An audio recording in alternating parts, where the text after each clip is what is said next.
اعوذ باللہ من الشیطان الرجیم بسم اللہ الرحمن الرحیم وترى الملائکۃ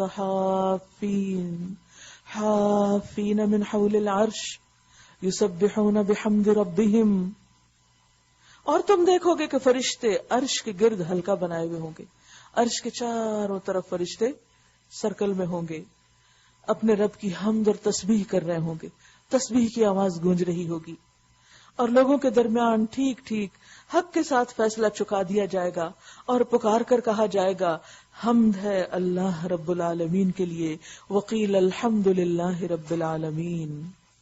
یہ ہے وہ دن جسے ہم سب کو دیکھنا ہے، اس کی تیاری ضروری ہے۔ دیکھیے دنیا میں جب ہمیں پتہ چلتا ہے کہ شادی ہے تو شادی کی ڈیٹ فکس کر دی جاتی، پھر اس فکس ڈیٹ کو ایک ایک دن کر کے گنا جاتا ہے، پھر تیاریاں کی جاتی ہیں ہر اعتبار سے۔ سارے خاندان والے کس ٹینشن سے گزرتے ہیں۔ اسی طرح جب کسی کی ڈیتھ ہو جاتی تو اس دن بھی آپ دیکھیں کہ اس دن کے لیے بھی کیا کیا پہلے سے تیار کر کے رکھا ہوتا ہے۔ کوئی بزرگ ہو گھر میں، بیمار ہو، کچھ ہو۔ ایک آخرت ہی ایسی چیز ہے جس کے لیے کوئی تیاری نہیں، خیال بھی نہیں گزرتا کہ وہاں جانا ہے، پرائرٹی نہیں ہے ہماری۔ تو ضرورت اس بات کی ہے کہ ہم اپنی ترجیحات سیٹ کریں۔ وہی حدیث ہمیشہ یاد رکھا کریں کہ جس نے اپنی آخرت بنائی اس نے دنیا کا نقصان کیا، اور جس نے اپنی دنیا بنائی اس نے آخرت کا نقصان کیا۔ تو باقی رہنے والی کی خاطر فنا ہونے والی کا نقصان کر لو۔ اگر آج دنیا میں کچھ پیچھے بھی رہ جاتے ہیں، کم بھی ہوتا ہے، ڈزنٹ میٹر، آخرت نہ ہاتھ سے جائے۔ بسم اللہ الرحمن الرحیم، سورۃ المؤمن، حامیم، تنزیل الکتاب من اللہ العزیز العلیم، غافر الذنب وقابل التوب شدید العقاب، ذی الطول لا الہ الا هو الیہ المصیر۔ یہاں سے حوامیم شروع ہو گئی۔ حامیم، اس کتاب کا نزول اللہ کی طرف سے ہے جو زبردست ہے، سب کچھ جاننے والا ہے، گناہ معاف کرنے والا اور توبہ قبول کرنے والا ہے، سخت سزا دینے والا اور بڑا صاحب فضل ہے، کوئی معبود اس کے سوا نہیں، اسی کی طرف سب کو پلٹنا ہے۔ یعنی وہ گناہ معاف کرنا چاہتا ہے، توبہ قبول کرتا ہے، لیکن یاد رکھو سخت سزا بھی دیتا ہے۔ تو اگر توبہ نہیں کی، رجوع نہیں کیا، اصلاح نہیں کی تو پھر مشکل بھی ہو سکتی ہے۔ یاد رکھیے کہ جب بھی کوئی غلطی ہو جائے، جب کسی بات پہ دل بوجھل ہو جائے تو اللہ شرک سے بھی زیادہ قریب ہے۔ فوراً اس کی طرف پلٹیں، فوراً معافی مانگ لیں، دیر نہ لگائیں، انتظار نہ کریں۔ ایک حدیث میں آتا ہے کہ تم سے پہلے لوگوں میں ایک شخص ایک کھوپڑی کے پاس سے گزرا، کو مرے ہوئے بندے کی کھوپڑی تھی، اس نے اس کی طرف دیکھا، اس کے دل میں کوئی خیال آیا تو اس نے کہا اے میرے رب، تو ہے اور میں ہوں، یعنی تو رب ہے اور میں تو بندہ ہوں۔ یعنی دل میں اپنے حیثیت یاد آئی گئی، مری کھوپڑی نیچے زمین پہ پڑی ہو تو انسان کو خیال آتا ہے کہ یہ میں بھی ہو سکتا تھا، اور انجام تو یہی ہے، ادھر ہی پہنچنا ہے۔ تکبر کس بات کا؟ تو ہے اور میں ہوں، تو وہ عرش پہ اور میں یہاں زمین پہ، تو آنے والا ہے مغفرت کے ساتھ اور میں آنے والا ہوں گناہوں کے ساتھ، میرے پاس تو گناہ ہے اور تیرے پاس بخشش ہی بخشش۔ اور وہ اللہ کو سجدہ کرتے ہوئے گر پڑا، اپنی کھوپڑی بھی زمین پہ رکھ دی۔ ہوتا ہے نا بعض اوقات آپ کو ایسا سین دیکھتے ہیں، کوئی ایسی چیز پڑھتے ہیں، کچھ ایسا سنتے ہیں کہ ایک دم آپ کی ایک کیفیت بدل جاتی ہے، تو اس وقت انسان کو اللہ ہی کو پکارنا چاہیے۔ تو وہ اللہ کو سجدہ کرتے ہوئے گر پڑا، اس سے کہا گیا کہ تو اپنا سر اٹھا، بس تو آنے والا ہے گناہوں کے ساتھ اور میں آنے والا ہوں مغفرت کے ساتھ۔ اس نے سر اٹھایا، بس اس کو بخش دیا گیا۔ یہ بخشش آتی ہے سچی توبہ سے، جو دل کے اندر سے اٹھتی ہے بے اختیار، جس میں گناہوں کا اعتراف ہوتا ہے، جس میں اپنی ہستی کی حقارت اور اپنی کمی کا پوری طرح یقین ہوتا ہے بندے کو کہ میں کچھ بھی نہیں ہوں۔ کیونکہ اللہ متکبروں کو پسند نہیں کرتا، کہ جن کے ذہن میں یہ خیال سمایا رہے ہماری تو نیکیاں بہت ہیں، ہم تو اتنا کچھ کرتے ہیں، اب بھی نہیں ہماری معافی ہوگی۔ نہیں معلوم کہ ان نیکیوں کے ساتھ بھی کیا کچھ گڑبڑ کر جاتے ہیں، وہ کس قدر خالص ہوتی۔ کتنی دفعہ شیطان وسوسے ڈالتا اور بہکاتا ہے اور پیچھے ہٹتے ہیں اور آگے بڑھتے ہیں۔ اللہ کی آیات میں جھگڑے نہیں کرتے مگر صرف وہ لوگ جنہوں نے کفر کیا ہے. اس کے بعد دنیا کے ملکوں میں ان کی چلت پھرت تمہیں کسی دھوکے میں نہ ڈالے. ایسے لوگ اگر دنیا میں ترقی کرتے ہوئے دکھیں بھی، آسمانوں پہ ہی اڑتے رہیں سفر میں ادھر سے ادھر، تو اس سے کبھی مروب نہ ہونا. ان سے پہلے نوح علیہ السلام کی قوم بھی جھٹلا چکی ہے، اور اس کے بعد بہت سے دوسرے جتھوں نے بھی یہی کام کیا ہے. ہر قوم اپنے رسول پہ جھپٹی تاکہ اسے گرفتار کرے. ان سب نے باطل کے ہتھیاروں سے حق کو نیچا دکھانے کی کوشش کی، مگر آخر کار میں نے ان کو پکڑ لیا. پھر دیکھ لو میری سزا کیسی سخت تھی. اسی طرح تیرے رب کا یہ فیصلہ بھی ان سب لوگوں پر چشمہ ہو چکا جو کفر کے مرتکب ہوئے ہیں، اور وہ واصل بجہنم ہونے والے ہیں. الذين يحملون العرش ومن حوله يسبحون بحمد ربهم ويؤمنون به ويستغفرون للذين آمنوا. عرش الہی کے حامل فرشتے جو عرش اٹھائے ہوئے ہیں، کتنا بڑا مقام ہے ان کا، جو اللہ کے قریب ترین مقرب ہیں، اور جو عرش کے گرد و پیش حاضر رہتے ہیں، سب اپنے رب کی حمد کے ساتھ اس کی تسبیح کر رہے ہیں. وہ اس پر ایمان رکھتے ہیں اور ایمان لانے والوں کے حق میں دعائیں مغفرت کرتے ہیں. وہ بخشش مانگتے ہیں ایمان والوں کے لیے. وہ کہتے ہیں اے ہمارے رب، تو اپنی رحمت اور اپنے علم کے ساتھ ہر چیز پہ چھایا ہوا ہے. تیری رحمت چھائی ہوئی ہے، تیری رحمت زیادہ بڑی ہے. فاغفر للذین تابوا، تو بخش دے ان کو جو توبہ کرتے ہیں، توبہ کرنے والوں کو معاف کر دے. اور عذاب دوزخ سے بچا لے، یعنی ان کو بھی ہم پہ رحم آتا ہے جب ہم اپنے اوپر رحم کھا کر اللہ کے حضور گڑ گڑا کے رو کے معافی مانگتے ہیں. اور دوزخ کے عذاب سے بچا لے ان لوگوں کو جنہوں نے توبہ کی ہے اور تیرا راستہ اختیار کر لیا ہے اے ہمارے رب، اور داخل کر ان کو ہمیشہ رہنے والی ان جنتوں میں جن کا تو نے ان سے وعدہ کیا ہے. اور ان کے والدین اور بیویوں اور اولاد میں سے جو صالح ہوں ان کو بھی وہاں ان کے ساتھ ہی پہنچا دے، کیونکہ انسان ہمیشہ اپنے خاندان والوں کے ساتھ رہ کے خوش ہوتا ہے. تو قیامت کے دن بھی ان سب کو اکٹھا کر دیا جائے گا، ماں باپ، اولاد، بچے. تو بلا شبہ قادر مطلق اور حکیم ہے. وقہم السیئات، اور بچا دے ان کو برائیوں سے. یعنی جو توبہ کرتے ہیں فرشتے ان کے لیے دعائیں کرتے ہیں کہ اللہ اب ان کو بچا کے آئندہ پھر نہ اس مصیبت میں پڑیں، پھر نہ لوٹیں اس رستے پر. اور ان کے برے نتائج سے بھی. جس کو تو نے قیامت کے دن برائیوں سے بچا دیا اس پر تو نے بڑا رحم کیا، یہی بڑی کامیابی ہے. جن لوگوں نے کفر کیا ہے قیامت کے روز ان کو پکار کر کہا جائے گا آج تمہیں جتنا شدید غصہ اپنے اوپر آ رہا ہے، اللہ تم پر اس سے زیادہ غضبناک اس وقت ہوتا تھا جب تمہیں ایمان کی طرف بلایا جاتا تھا اور تم کفر کرتے تھے. یعنی آج تمہیں خود پہ غصہ آ رہا ہے، اللہ کو تم پر اس سے زیادہ غصہ آتا تھا جب تم کفر کرتے. وہ کہیں گے اے ہمارے رب، تو نے واقعی ہمیں 2 دفعہ موت دی اور 2 دفعہ زندگی دے دی، اب ہم اپنے قصوروں کا اعتراف کرتے ہیں. یعنی سارے مرحلے اب گزر چکے ہیں، اب ہم نے مان لیا. کیا اب یہاں سے نکلنے کا کوئی راستہ ہے؟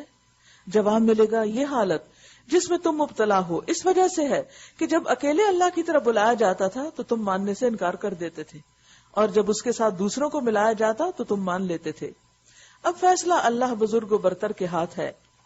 وہی ہے جو تم کو اپنی نشانیاں دکھاتا ہے اور آسمان سے تمہارے لیے رزق نازل کرتا ہے، مگر ان نشانیوں کے مشاہدے سے صرف وہی شخص سبق لیتا ہے جو اللہ کی طرف رجوع کرنے والا ہو.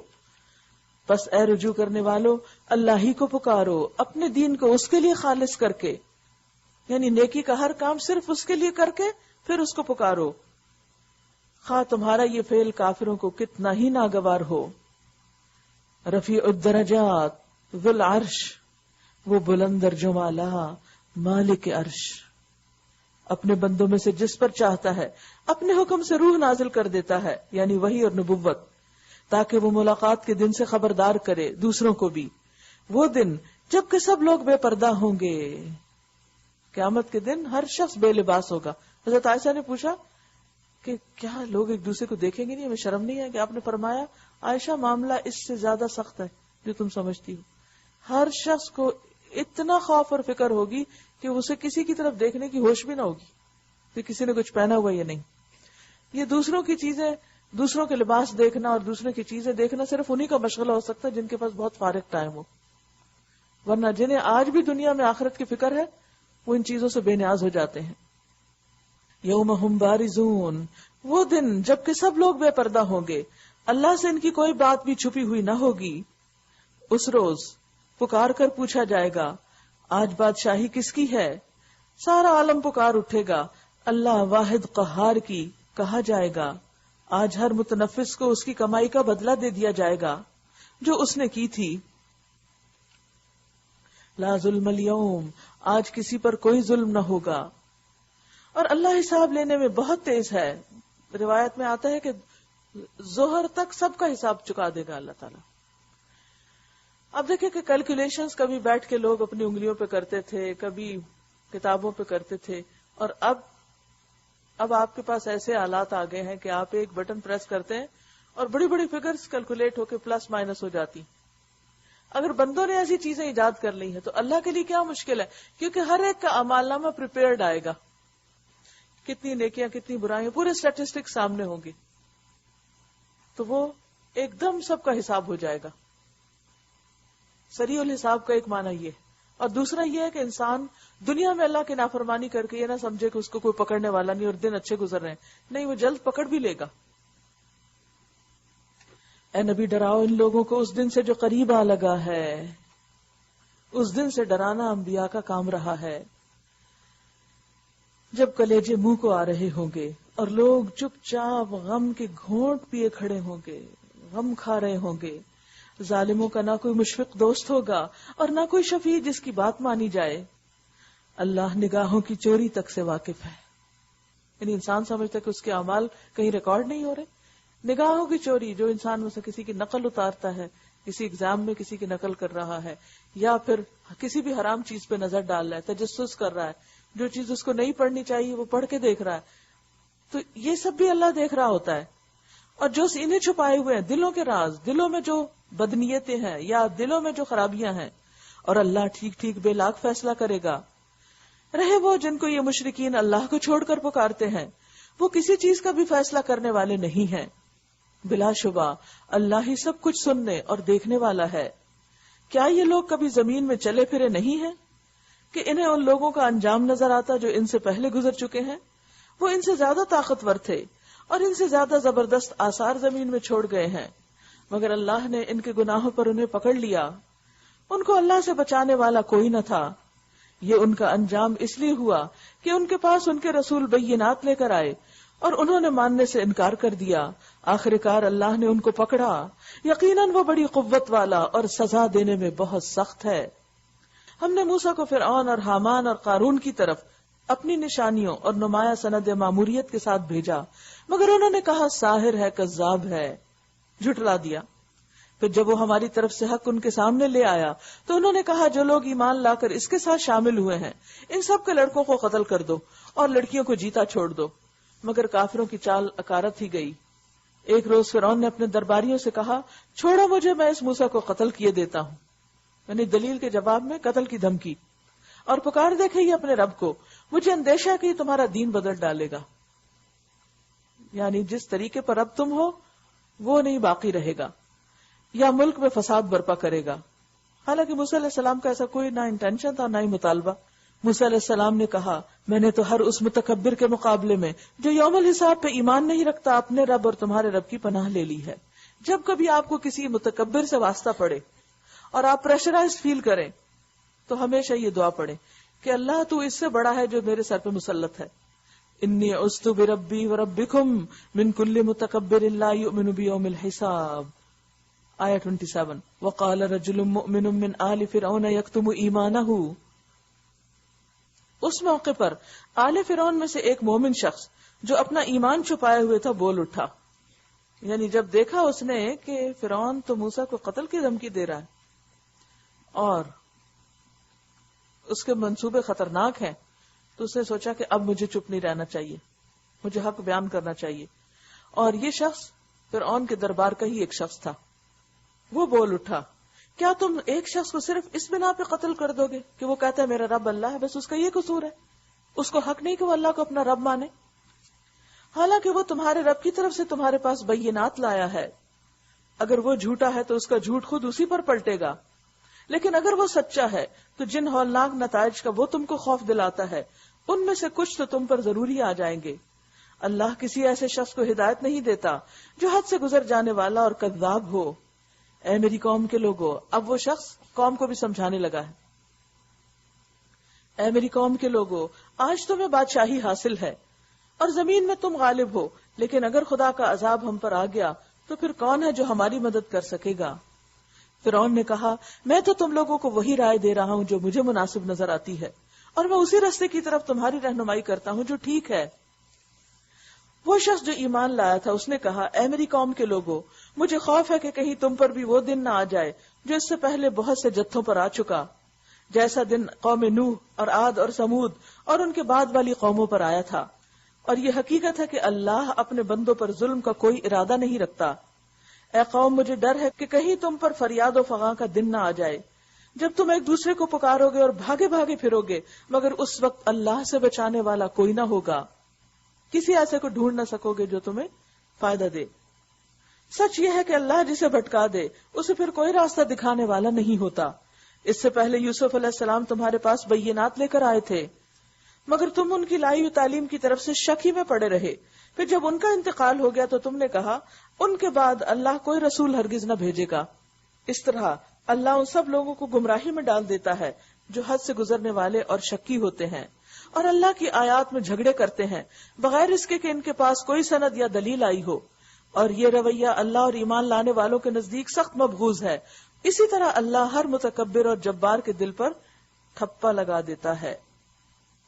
تو اب آپ دیکھیے کہ یہاں پر دو طرح کے کردار ہیں، ایک فرعون کا ہے اور ایک رجل مؤمن کا ہے۔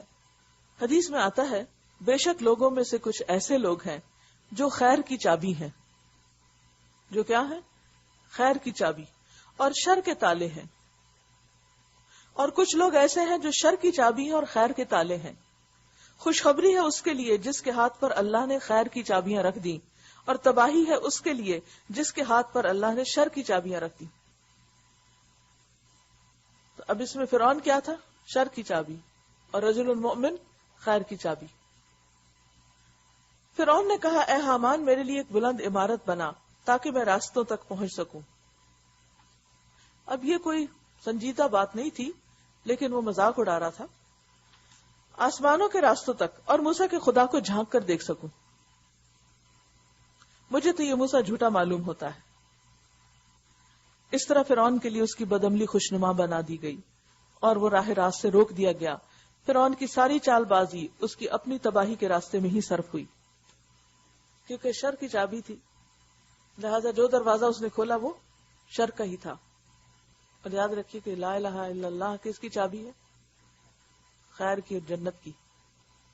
تو جو شخص لا الہ الا اللہ کو اپنا رہنما بنائے گا اور اس کے مطابق اچھے عمل کرے گا، اللہ تعالیٰ ان کے اعمال کی قدردانی کرے گا، ورنہ اس کے بغیر انسان سخت خسارے میں ہے۔ فرعون نے حامان سے جو کچھ کہا تھا یہ کوئی سنجیدہ بات نہیں تھی، اس کو بھی پتا تھا یہ ممکن نہیں کہ کوئی انسان دنیا میں ایسی عمارت بنائے جو آسمان تک جا پہنچے یا اوپر تک جانے کا کوئی راستہ ملے۔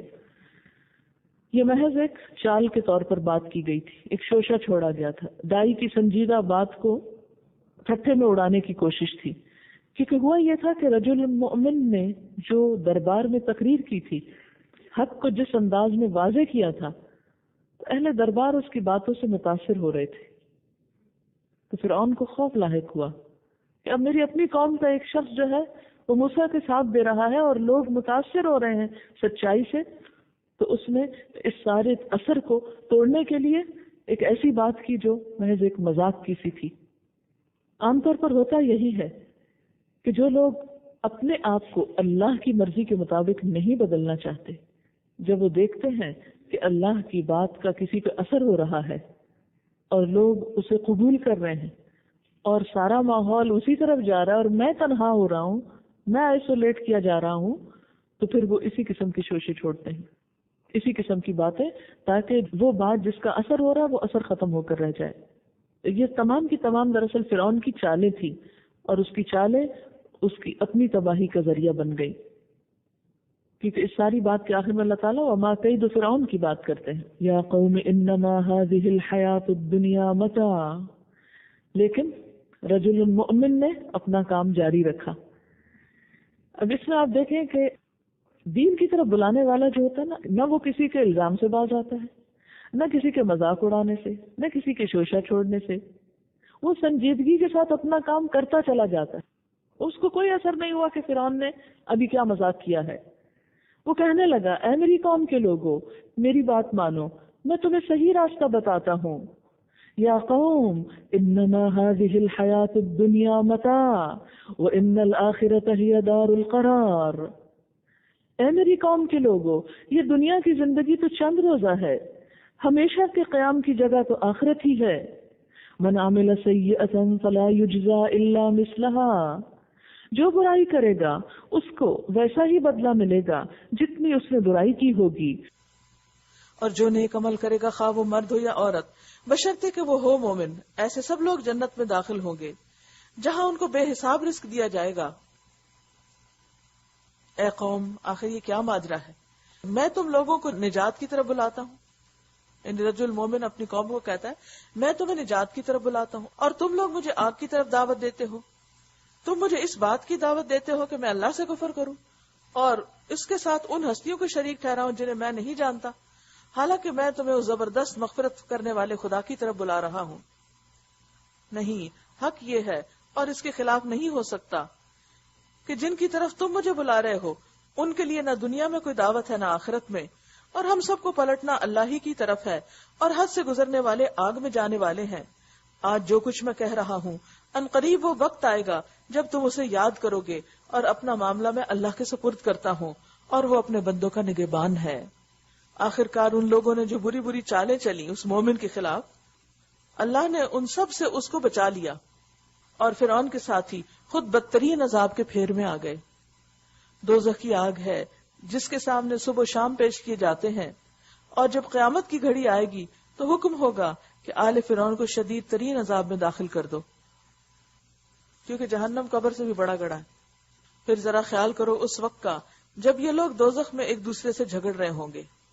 دنیا میں جو کمزور تھے وہ بڑے بننے والوں سے کہیں گے ہم تمہارے تابع تھے، اب کیا یہاں تم نار جہنم کی تکلیف کے کچھ حصے سے ہم کو بچا لو گے؟ وہ بڑے بننے والے جواب دیں گے کہ ہم یہاں ایک حال میں ہیں، یعنی سبھی جہنم میں ہیں، اور اللہ بندوں کے درمیان فیصلہ کر چکا ہے، اب وہ فیصلہ پلٹا نہیں جا سکتا. پھر یہ دوزخ میں پڑے ہوئے لوگ جہنم کے اہلکاروں سے کہیں گے اپنے رب سے دعا کرو کہ ہمارے عذاب میں بس ایک دن کی تخفیف کر دے، صرف ایک دن کی بریک مل جایا کرے. دنیا میں تو ہم جب تھک جاتے ہیں تو خود ہی بریک لے لیتے ہیں نا، وہاں اپنا اختیار تو رہے گا نہیں. تو پھر کیا ہوگا کہ انسان اس وقت یہ تمنا کرے گا کہ کاش ایک دن ہی مل جائے جس میں آگ نہ ہو. وہ پوچھیں گے کیا تمہارے پاس رسول بینات لے کر نہیں آ رہے تھے؟ وہ کہیں گے ہاں. جہنم کے اہلکار بولیں گے پھر تو تم دعا ہی کرو، اور کافروں کی دعا اکارت ہی جانے والی ہے، یعنی اس کا کچھ بھی فائدہ نہیں نکلنے والا، یعنی قبول نہیں ہوگی، نتیجہ خیز نہ ہوگی. انا لننصر رسلنا والذین آمنوا فی الحیات الدنیا ویوم یقوم الاشہاد. یقین جانو کہ ہم اپنے رسولوں اور ایمان لانے والوں کی مدد اس دنیا کی زندگی میں بھی لازمن کرتے ہیں، اور اس روز بھی کریں گے جب گواہ کھڑے ہوں گے، جب ظالموں کو ان کی معذرت کچھ بھی فائدہ نہ دے گی، ان پر لعنت پڑے گی، ترین ٹھکانہ ان کے حصے میں آئے گا. آخر دیکھ لو کہ موسیٰ کی ہم نے کیسے رہنمائی کی اور بنی اسرائیل کو اس کتاب کا وارث بنا دیا جو عقل اور دانش رکھنے والوں کے لیے ہدایت اور نصیحت تھی. وَلَقَدْ آتَيْنَا مُوسَى الْهُدَى وَأَوْرَثْنَا بَنِي إِسْرَائِيلَ الْكِتَابَ.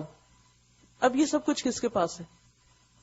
کل آپ نے پڑھا نا ثُمَّ أَوْرَثْنَا الْكِتَابَ الَّذِينَ اصْطَفَيْنَا مِنْ عِبَادِنَا. تو ایک وقت تھا کہ یہ ہدایت اور یہ کتاب بنی اسرائیل کو اس کا وارث بنایا گیا تھا. ہدم و ذکریٰ لأولی الالباب، ہدایت اور نصیحت عقل اور دانش رکھنے والوں کے لیے. فاصبر ان وعد اللہ حق، بس اے نبی صبر کیجئے، اللہ کا وعدہ برحق ہے. اپنے قصور کی معافی چاہیے، صبح اور شام اپنے رب کی حمد کے ساتھ اس کی تسبیح کرتے رہو. حقیقت یہ ہے کہ جو لوگ کسی صنعت اور حجت کے بغیر جو ان کے پاس آئی ہو اللہ کی آیات میں جھگڑے کر رہے ہیں، ان کے دلوں میں کبر بھرا ہوا ہے، وہ اپنے آپ کو بڑی چیز سمجھتے ہیں. مگر وہ اس بڑائی کو پہنچنے والے نہیں ہیں جس کا وہ گھمنڈ رکھتے ہیں. بس اللہ کی پناہ مانگ لو، وہ سب کچھ سنتا اور دیکھتا ہے. آسمان اور زمین کا پیدا کرنا انسانوں کو پیدا کرنے کی بنسبت یقیناً زیادہ بڑا کام ہے، مگر اکثر لوگ جانتے نہیں ہیں. یعنی انسان کی پیدائش زیادہ مشکل نہیں جس پر ان کو شک ہے. اور یہ نہیں ہو سکتا کہ اندھا اور بینا یکساں ہو جائے اور ایماندار اور صالح اور بدکار برابر ٹھہرے، مگر تم لوگ کچھ کم ہی سمجھتے ہو. یقیناً قیامت کی گھڑی آنے والی ہے، اس کے آنے میں کوئی شک نہیں، مگر اکثر لوگ نہیں مانتے. وقال ربكم ادعوني استجب لكم ان الذين يستكبرون عن عبادتي سيدخلون جهنم داخرين.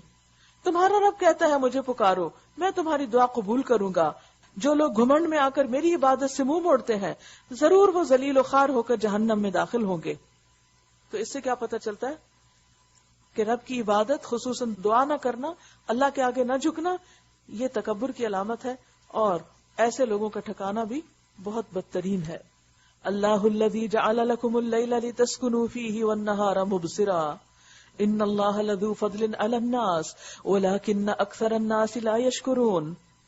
وہ اللہ ہی تو ہے جس نے تمہارے لیے رات بنائی تاکہ تم اس میں سکون حاصل کرو اور دن کو روشن کیا. حقیقت یہ ہے کہ اللہ لوگوں پر بڑا فضل فرمانے والا ہے، مگر اکثر لوگ شکر ادا نہیں کرتے. وہی اللہ جس نے تمہارے لیے یہ کچھ کیا تمہارا رب ہے. خالق کل شیء، دوبارہ ریپیٹ ہوا ہے، ہر چیز کا خالق، ہر چیز کو بنانے والا، اس کے سوا کوئی معبود نہیں.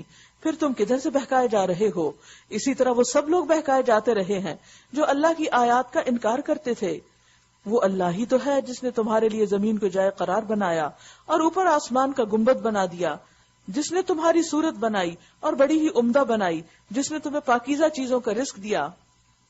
ذالکم اللہ ربکم، وہی اللہ جس کے یہ کام ہے تمہارا رب ہے، بے حساب برکتوں والا ہے. وہ کائنات کا رب، وہی زندہ ہے، اس کے سوا کوئی معبود نہیں. اسی کو تم پکارو اپنے دین کو اس کے لیے خالص کر کے. ساری تعریف اللہ رب العالمین کے لیے ہے. اے نبی صلی اللہ علیہ وسلم، ان لوگوں سے کہہ دو کہ مجھے تو ان ہستیوں کی عبادت سے منع کر دیا گیا ہے جنہیں تم اللہ کو چھوڑ کے پکارتے ہو. تم وہاں جھکتے ہو جا کر، مجھے نہیں جھکنا. میں یہ کام کر بھی کیسے سکتا ہوں جبکہ میرے پاس رب کی طرف سے بینات آ چکی. مجھے حکم دیا گیا کہ میں رب العالمین کے آگے سر تسلیم خم کر دوں. تو اس سے کیا پتہ چلتا ہے؟ اللہ کے سوا انسان جو بھی دوسرے سہارے پکڑتا ہے وہ سب کمزور ہوتے ہیں. هو الذی خلقکم من تراب، وہ اللہ ہے جس نے تم کو مٹی سے پیدا کیا. ثم من نطفۃ، پھر نطفہ سے. ثم من علقۃ، پھر علقہ سے، جمے ہوئے خون سے. ثم یخرجکم طفلا، پھر وہ تمہیں بچے کی شکل میں نکالتا ہے. ثم لتبلغوا اشدکم، پھر تمہیں بڑھاتا ہے تاکہ تم اپنی طاقت کو پہنچ جاؤ. پھر اور بڑھاتا ہے تاکہ تم بڑھاپے کو پہنچو. اور تم میں سے کوئی پہلے ہی واپس بلا لیا جاتا ہے، جوانی میں ہی فوت ہو جاتا ہے. یہ سب کچھ اس لیے کیا جاتا ہے تاکہ تم اپنے مقرر وقت تک پہنچ جاؤ، اس لیے کہ تم حقیقت کو سمجھو. وہی ہے زندگی دینے والا، وہی موت دینے والا ہے، اور جس بات کا بھی وہ فیصلہ کرتا ہے بس ایک حکم دیتا ہے کہ وہ ہو جائے اور وہ ہو جاتی ہے. یہ اللہ کی قدرت ہے. الم تر الی الذین یجادلون فی آیات اللہ، تم نے دیکھا ان لوگوں کو جو اللہ کی آیات میں جھگڑے کر رہے ہیں، بحثیں کرتے ہیں. کہاں سے وہ پھر آئے جاتے ہیں؟ یہ لوگ جو اس کتاب کو اور ان ساری کتابوں کو جھٹلاتے ہیں جو ہم نے اپنے رسولوں کے ساتھ بھیجی تھی، عنقریب انہیں معلوم ہو جائے گا جب توق ان کی گردنوں میں ہوں گے اور زنجیریں جن سے وہ پکڑ کر کھولتے ہوئے پانی کی طرف کھینچے جائیں گے، گھسیٹے جائیں گے، پھر دوزخ کی آگ میں جھونک دیے جائیں گے. پھر ان سے پوچھا جائے گا کہ اب کہاں ہیں اللہ کے سوا وہ دوسرے خدا جن کو تم شریک کرتے تھے؟ وہ جواب دیں گے کھوئے گئے وہ ہم سے، یعنی وہ تو کہیں نظر نہیں آ رہے، بلکہ ہم اس سے پہلے کسی چیز کو نہ پکارتے تھے. اس طرح اللہ کافروں کا گمراہ ہونا متحقق کر دے گا. ان سے کہا جائے گا کہ یہ تمہارا انجام اس لیے ہوا ہے کہ زمین میں غیر حق پر مگن تھے اور پھر اتراتے تھے، یعنی غلط کام کر کے پھر اس شیخی بگاڑتے تھے، بوسٹنگ کرتے. اب جاؤ جہنم کے دروازوں میں داخل ہو جاؤ، ہمیشہ تم کو وہیں رہنا ہے. بس بہت ہی برا ٹھکانہ ہے متکبرین کا. بس اے نبی صلی اللہ علیہ وسلم صبر کرو، اللہ کا وعدہ برحق ہے. اب خواہ ہم تمہارے سامنے ہی ان کو برے نتائج کا کوئی حصہ دکھا دیں یا جن سے ہم انہیں ڈرا رہے ہیں، یا اس سے پہلے تمہیں دنیا سے اٹھا لیں، پلٹ کر آنا تو انہیں ہماری ہی طرف ہے. اے نبی صلی اللہ علیہ وسلم، تم سے پہلے ہم بہت سے رسول بھیج چکے ہیں، جن میں سے بعض کے حالات ہم نے تم کو بتائے ہیں اور بعض کے نہیں بتائے۔ کسی رسول کی بھی یہ طاقت نہ تھی کہ اللہ کے اذن کے بغیر خود کوئی نشانی لے آتا، یعنی پیغمبر اللہ کی طرف سے مامور ہوتے ہیں۔ پھر جب اللہ کا حکم آ گیا تو حق کے مطابق فیصلہ کر دیا گیا، اور اس وقت غلط کار لوگ خسارے میں پڑ گئے۔ اللہ ہی نے تمہارے لیے مویشی جانور بنائے ہیں تاکہ ان میں سے کسی پر تم سواری کرو، کسی کا گوشت کھاؤ، ان کے اندر تمہارے لیے اور بھی بہت سے منافع ہیں۔ وہ اس کام بھی آتے ہیں کہ تمہارے دلوں میں جہاں جانے کی حاجت ہو، خواہش ہو، وہاں تم ان پر پہنچ سکو۔ ان پر بھی اور کشتیوں پر بھی تم سوار کیے جاتے ہو۔ اللہ اپنی یہ نشانیاں تمہیں دکھا رہا ہے، آخر تم ان کی کن کن نشانیوں کا انکار کرو گے؟ پھر کیا یہ زمین میں چلے پھرے نہیں ہیں کہ ان کو ان لوگوں کا انجام نظر آتا جو ان سے پہلے گزر چکے ہیں؟ وہ ان سے تعداد میں زیادہ تھے، ان سے بڑھ کر طاقتور تھے، اور زمین میں ان سے زیادہ شاندار آثار چھوڑ گئے ہیں۔ جو کچھ کمائی انہوں نے کی تھی، آخر کار وہ ان کے کس کام آئی؟ جب ان کے رسول ان کے پاس بینات لے کر آئے اور وہ اسی علم میں مگن رہے جو ان کے پاس تھا، اپنے پاس تھا، یعنی پہلے سے اسی کو اپڈیٹ کرتے رہے، اپ گریڈ کرتے رہے، لیکن دین کی بات سیکھنے کا کچھ وقت نہ تھا، اور پھر اسی چیز کے پھیر میں آ گئے جس کا وہ مذاق اڑاتے رہے۔ جب انہوں نے ہمارا عذاب دیکھ لیا تو پکار اٹھے، ہم نے مان لیا اللہ وحدہ لا شریک لہ کو، اور ہم انکار کرتے ہیں ان سب معبودوں کا جنہیں ہم شریک ٹھہراتے رہے۔ مگر ہمارا عذاب دیکھ لینے کے بعد ان کا ایمان ان کے لیے کچھ بھی نافع نہ ہو سکتا تھا، کیونکہ یہی اللہ کا مقرر ضابطہ ہے جو ہمیشہ اس کے بندوں میں جاری رہا ہے۔ اور اس وقت کافر لوگ خسارے میں پڑ گئے، یعنی آخرت کے دن وخسر هنالک الکافرون۔ سورۃ حامیم السجدہ۔ بسم اللہ الرحمن الرحیم۔ حامیم تنزیل من الرحمن الرحیم۔ کتاب فصلت آیاتہ قرآنا عربیا لقوم یعلمون بشیرا ونذیرا فأعرض اکثرهم فهم لا يسمعون۔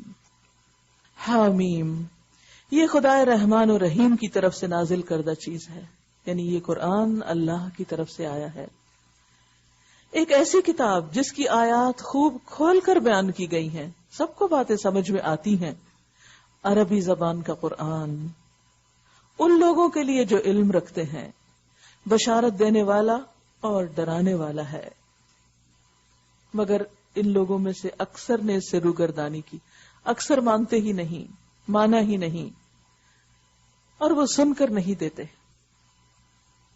کیونکہ اگر وہ اس کو اللہ کا کلام مانتے تو یہ سوچ کے بھی انسان کانپ اٹھتا ہے کہ اللہ کی بات، جس نے پوری کائنات بنائی، اس کی بات۔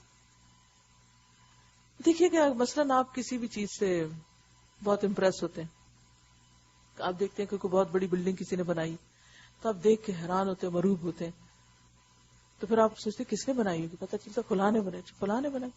پھر اگر کہیں راہ چلتے آپ کی اس سے ملاقات ہو جائے تو آپ کا کیا حال ہوگا کہ یہ فلاں ہے جس نے یہ کام کیا۔ دیکھیں کتنی حیرت کی بات ہے نا کہ اللہ نے آسمان بنائے، زمین بنائی، اتنا کچھ بنایا، اور ہم کبھی بھی اس سے امپریس نہیں ہوتے کہ وہ اتنا بڑا ہے اور اس کا حق سب سے بڑھ کر ہے۔ اور پھر یہ معجزہ کہ یہ الفاظ اللہ کا کلام ہے، یہ وہاں سے آیا ہمارے پاس، اور ہم اس کی قدر نہ کریں اور اس سے منہ موڑ جائیں اور اس پر دوسری چیزوں کو زیادہ امپورٹنس دیں اور اس کی کوئی اہمیت نہ ہو ہماری زندگی میں۔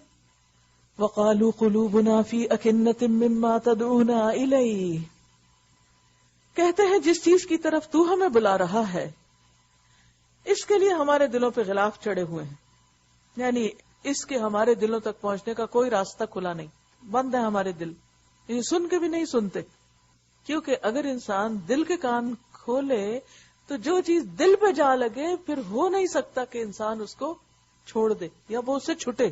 اب دیکھیے کسی کی بات آپ کے دل پہ لگ جاتی ہے، کیا بھلائی پھر آپ نے کبھی وہ بات؟ کوئی چوٹ لگ جائے آپ کو دل پہ، نہیں، رہ کے اٹھ کے یاد آتی۔ اللہ کی بات دلوں پہ نہیں لگتی نا، اس لیے یاد بھی نہیں آتی، سنتے اور بھول جاتے ہیں، کیا پڑھا تھا آج، مجھے تو یاد ہی نہیں آج کیا سنا تھا، کیونکہ جس دل سے سنتے ہیں، جس انداز میں سنتے ہیں، اس کا پھر اتنا ہی اثر ہوتا ہے نا۔ جب کان کھول کے سنتے ہیں، پوری توجہ سے سنتے ہیں، پوری دلچسپی کے ساتھ سنتے ہیں، تو پھر سارا دن یہاں سے جا کر بھی اور سوتے ہوئے بھی اور اٹھتے ہوئے بھی اور چلتے پھرتے اور کام کاج کرتے اور کھاتے پیتے، سامنے کچھ اور ہوتا ہے مگر پیچھے دماغ میں کچھ اور ریل چل رہی ہوتی، وہی جو دل میں اتری ہوئی چیز ہوتی ہے. ہمارے کان بہرے ہو گئے، ہمارے اور تیرے درمیان ایک حجاب حائل ہو گیا، یعنی ہمارے اور تمہارے درمیان دوری آ گئی، جدائی آ گئی. اور ایک یہ حقیقت ہے کہ قرآن جس دل میں اتر جاتا ہے، اس دل میں اور جس دل میں نہیں اترا ہوتا خود بخود جدائی پیدا کر دیتا ہے. جو چیز دل پہ اترتی ہے وہ انسان کی ساری زندگی پہ اثر انداز ہو جاتی ہے. انسان کے شوق، دلچسپیاں، انٹرسٹ، ہر چیز بدل جاتی ہے. دنیا کا رنگ ہی بدل جاتا ہے. اٹھنے بیٹھنے اور چلنے پھرنے کا انداز ہی بدل جاتا ہے. دنیا کی اہمیت اور آخرت کی اہمیت ہی بدل جاتی ہے. فَعَمَلْ إِنَّنَا عَامِلُونَ، تو اپنا کام کر، ہم اپنا کام کیے جائیں گے. یعنی ہمیں تجھ سے کوئی سروکار نہیں، اور تم بھی ہمیں کچھ نہ کہو، ہمیں مت بتاؤ، مت نصیحت کرو، مت تبلیغ کرو. اے نبی صلی اللہ علیہ وسلم ان سے کہو میں تو ایک بشر ہوں تم جیسا، مجھے وحی کے ذریعے بتایا جاتا ہے کہ تمہارا خدا بس ایک ہی خدا ہے. یعنی یہ کو میں نے اپنے پاس سے فلسفہ ایجاد نہیں کیا، یہ تو اللہ نے مجھے بتایا ہے اور یہی میرا پیغام ہے تمہارے لیے. لہٰذا تم سیدھے اسی کا رخ اختیار کرو اور اسی سے معافی چاہو. تباہی ہے ان مشرکوں کے لیے جو زکوٰۃ نہیں دیتے اور آخرت کے منکر ہیں. رہے وہ لوگ جنہوں نے مان لیا اور نیک اعمال کیے، ان کے لیے یقیناً ایسا اجر ہے جس کا سلسلہ کبھی ٹوٹنے والا نہیں، کبھی وہ منقطع ہونے والا نہیں. اے نبی ان سے کہو کیا تم اس خدا سے کفر کرتے ہو اور دوسروں کو اس کا ہمسر ٹھہراتے ہو جس نے زمین کو 2 دنوں میں بنا دیا؟ اس رب کی عظمت نہیں پہچانی تم نے؟ وہی تو سارے جہان والوں کا رب ہے. اس نے زمین کو وجود میں لانے کے بعد اوپر سے اس پر پہاڑ جما دیے اور اس میں برکتیں رکھ دی، اور اس کے اندر سب مانگنے والوں کے لیے ہر ایک کی طلب اور حاجت کے مطابق ٹھیک اندازے سے خوراک کا سامان مہیا کر دیا کہ جتنی مخلوق کو پیدا کرے گا ان کا رزق بھی اسی کے اندر ہے اور وہ وہاں سے آئے گا. یہ الگ بات ہے کہ مخلوق سستی کے مارے کام نہ کرے اور اپنا رزق تلاش نہ کرے. یہ سب کام 4 دن میں ہو گئے. پھر وہ آسمان کی طرف متوجہ ہوا جو اس وقت محض دھواں تھا.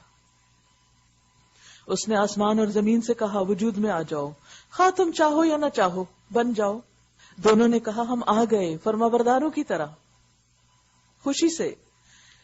تب اس نے 2 دن کے اندر 7 آسمان بنا دیے اور ہر آسمان میں اس کا قانون وہی کر دیا کہ کس آسمان کے اندر کیا ہوگا، اس کو کیا کام کرنا ہے.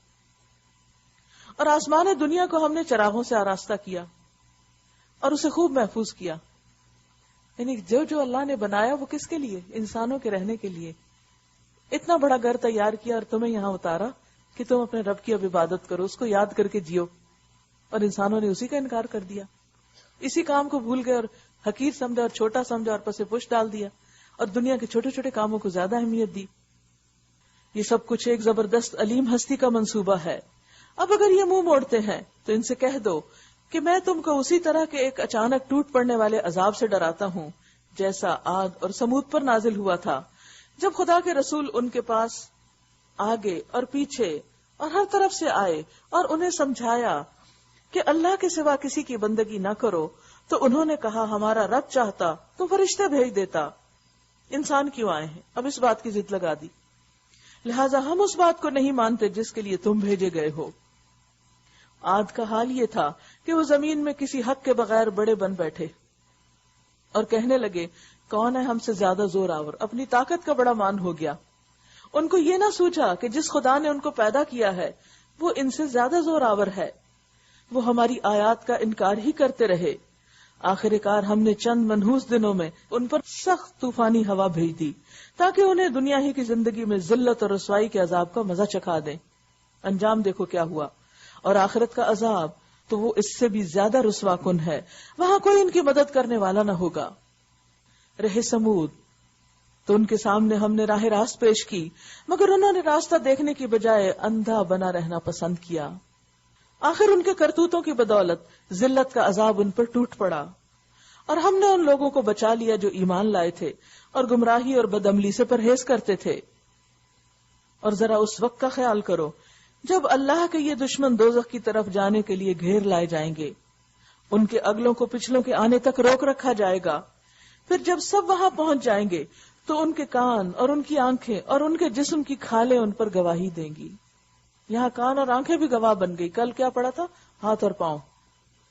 اور اسکن تو سارے بدن پر ہے, پورا جسم ہی بول پڑے گا. وہ گواہی دیں گے کہ وہ دنیا میں کیا کچھ کرتے رہے. وہ اپنے جسم کی کھالوں سے کہیں گے تم نے ہمارے خلاف کیوں گواہی دی. وہ جواب دیں گی ہمیں اسی خدا نے گویائی دی جس نے ہر چیز کو بولنا سکھایا. اسی نے تم کو پہلی مرتبہ پیدا کیا تھا اور اب اسی کی طرف تم واپس لائے جا رہے ہو. تم دنیا میں جرائم کرتے وقت جب چھپتے تھے تو تمہیں یہ خیال نہ تھا کہ کبھی تمہارے اپنے کان, آنکھیں, تمہارے جسم کی کھالیں تم پہ گواہی دیں گی. یعنی دنیا میں جب تم چھپ کے غلط کام کرتے تھے تو تمہیں یہ بھول جاتا تھا کہ اللہ دیکھ رہا ہے اور خود تمہارے اپنے اعضاء تمہارے خلاف بولیں گے. تھوڑی دیر کے لیے آپ سوچیں نا کہ جب انسان کہتے کہ اچھا کوئی نہ دیکھے مجھے, تو اسے بھول جاتا ہے کہ یہ ہاتھ دیکھ رہے ہیں اور یہ کان اور یہ ساری چیزیں ساتھ ہی سن رہی ہیں. کہاں جا سکتا ہے انسان؟ اللہ نے ایسے ایسے انتظامات کر رکھے ہیں پکڑنے کے, ایسی زبردست سرویلنس ہے کہ انسان کہیں بھی نہیں چھپ سکتا. چھپنے کی جگہ ہے ہی کوئی نہیں, 7 پردوں میں بھی نہیں چھپ سکتے. بلکہ تم نے تو یہ سمجھا تھا کہ تمہارے بہت سے اعمال کی اللہ کو بھی خبر نہیں. تمہارا یہی گمان جو تم نے اپنے رب کے ساتھ کیا تھا تمہیں لے ڈوبا, اور اسی کی بدولت تم خسارے میں پڑ گئے. اس حالت میں وہ صبر کریں یا نہ کریں, آگ ہی ان کا ٹھکانہ ہوگی. اور اگر رجوع کا موقع چاہیں گے تو کوئی موقع انہیں نہ دیا جائے گا, توبہ کا موقع بھی نہ ہوگا. ہم نے ان پر ایسے ساتھی مسلط کر دیے تھے جو انہیں آگے اور پیچھے ہر چیز خوشنما بنا کر دکھاتے تھے. بات یہ ہے کہ انسان ہمیشہ اپنے دوستوں کے دین پر ہوتا ہے. جیسی اس کی کمپنی ویسے اس کے عمل. ٹیلی ویژن کی کمپنی میں رہے گا تو ویسی ہی سوچیں ہوں گی, کمپیوٹر کی کمپنی میں رہے گا تو ویسے ہی خیالات رہیں گے, قرآن کی کمپنی میں ہوگا تو ویسے ہی خیالات ہو جائیں گے, اچھے لوگوں کی کمپنی میں ہوگا تو اچھے ہوں گے, اور برے کی ہوگا تو وہ برائی کو بھی خوبصورت بنا کے دکھائیں گے. انسان کی اصلاح ہو نہیں سکتی جب تک اس کا ماحول نہ بدلے. اس لیے اپنے ماحول کے بارے میں انسان کو فوراً فکر کرنی چاہیے. اور اگر کسی مجبوری سے انسان کو ایسے لوگوں کے بیچ میں سے گزرنا پڑے یا کسی کام سے جانا پڑے جو خدا سے غافل ہو, خدا کو مانتے نہ ہو, تو فوراً پلٹے, رجوع کرے ایسی کمپنی کی طرف, ایسی جگہ کی طرف کہ جہاں جا کر پھر وہ خدا کی یاد میں نہا لے, پھر پوری طرح اپنا میل کچیل اتار لے. ورنہ وہ جو رنگ چڑھے گا وہ چڑھتا جائے گا, کالا کر دے گا. اور یہ اتنے غیر محسوس طریقے سے ہوتا ہے اور ہر ایک کے ساتھ ہوتا ہے, کوئی بھی فرشتہ نہیں ہے. یعنی انکانشیسلی بھی انسان اسی طرح ریئیکٹ کر رہا ہوتا ہے جیسے وہ اس کے آس پاس کے لوگ ہوتے ہیں. آخرکار ان پر بھی وہی فیصلہ عذاب چسپاں ہو کر رہا جو ان سے پہلے گزرے ہوئے جن اور انسانوں کے گروہوں پر چسپاں ہو چکا تھا. یقیناً وہ خسارے میں رہ جانے والے تھے.